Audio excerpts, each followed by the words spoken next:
हर साल एमडीए अभियान के समय फाइलेरिया को लेकर आपके बहुत सारे प्रश्न होते हैं।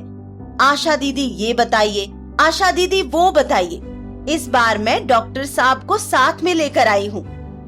आप इनसे अपने सारे सवाल पूछ सकते हैं, जिनका डॉक्टर साहब सही जानकारी देंगे और आपके मन की हर शंका और गलतफहमियों को दूर कर देंगे। डॉक्टर साहब, ये फाइलेरिया वाइलेरिया मुझे तो नहीं होगा। जी नहीं, ऐसा कुछ लोग सोचते हैं, पर ये सच नहीं है। फाइलेरिया किसी को भी हो सकता है। ये मच्छर के काटने से होता है और मच्छर तो किसी को भी काट सकता है ना? फाइलेरिया किसी भी उम्र में हो सकता है। जो लोग संक्रमित क्षेत्र में या किसी संक्रमित व्यक्ति के आसपास रहते हैं, उनको संक्रमण होने का खतरा ज्यादा होता है। पर डॉक्टर साहब, ये बीमारी बच्चों को तो नहीं होता है ना? नहीं दीदी नहीं, मच्छर किसी की उम्र देखकर नहीं काटता। ऐसा है, मच्छर से बीमारी शरीर में आने के बाद इसका लक्षण प्रकट होने में लंबा समय लग जाता है। कोई युवा अगर फाइलेरिया से पीड़ित है तो जरूर ही उसको मच्छर ने बचपन में काटा होगा। डॉक्टर साहब, हम एमडीए अभियान में जो दवा देते हैं उसके बारे में भी लोग सवाल पूछते हैं। जरूर पूछिए ना, क्या सवाल है आपका? डॉक्टर साहब, हम तो सुने थे कि फाइलेरिया से बचाव की दवा दूसरी कोई अन्य दवा के साथ नहीं ली जा सकती है। जी नहीं, ये दवा सुरक्षित है और अन्य किसी भी दवा के साथ ली जा सकती है। सिर्फ और सिर्फ गंभीर रूप से बीमार व्यक्ति, 2 साल से कम उम्र के बच्चे और गर्भवती महिलाओं को ही दवा ना लेने की सलाह दी जाती है। फाइलेरिया तो सुना था कि अपने माँ बाप से आता है, यानी वंशानुगत बीमारी है। जी नहीं, ये बीमारी वंशानुगत नहीं है। ये मच्छर के काटने से होने वाली बीमारी है और ये किसी को भी हो सकती है। डॉक्टर साहब, ये दवा सरकार से मुफ्त में मिलती है, तो क्या ये असरदार होती है?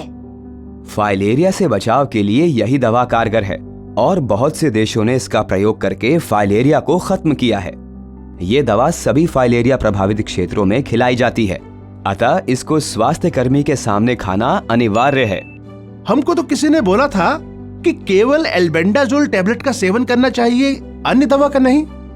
नहीं, फाइलेरिया की रोकथाम के लिए केवल एक दवा प्रभावी नहीं है। सभी को सारी आवश्यक दवाओं का सेवन करना चाहिए। सुना है फाइलेरिया से बचाव की दवा शरीर में गर्मी पैदा करती है। बिल्कुल नहीं दीदी, ये शरीर में गर्मी पैदा नहीं करती और पूरी तरह सुरक्षित है। डॉक्टर साहब, क्या ये सही है कि पुरुषों में हाइड्रोसील यानी के अंडकोशों में सूजन साइकिल चलाने और कड़ी मेहनत के कारण होती है? नहीं, हाइड्रोसील एक प्रकार का फाइलेरिया ही है जो संक्रमित मच्छर के काटने से ही होता है। साइकिल चलाने एवं कड़ी मेहनत करने से ये नहीं होता। पर ये बीमारी तो सिर्फ उन लोगों में होती है जो खारा पानी वाले क्षेत्र में रहते हैं। जैसा कि मैंने बताया, फाइलेरिया सिर्फ मच्छर के काटने से फैलता है और ये किसी को भी हो सकता है। डॉक्टर साहब, सब बोलते हैं कि ये बीमारी सिर्फ गरीब लोगों में ही होती है। ऐसा बिल्कुल नहीं है। ये बीमारी किसी को भी हो सकती है।